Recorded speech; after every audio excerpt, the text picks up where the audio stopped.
Oké.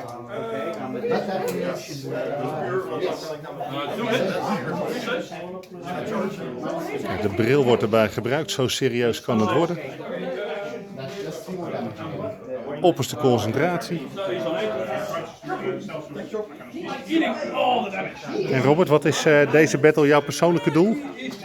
Alles doodmaken. Lekker makkelijk. Ware KO-speler ook, hè? Ja. Heerlijk toch? En waar maak je meest zorgen voor bij je tegenstander? Die daar in de hoek staat, dat is een Kerk de Keller. Die kleine. Oké. En mijn karakter is daar. Dus ja, als hij voor mijn neus staat, dan slaat hij me dood, hoogstwaarschijnlijk. En wat wordt jouw doel deze missie? Al overleven.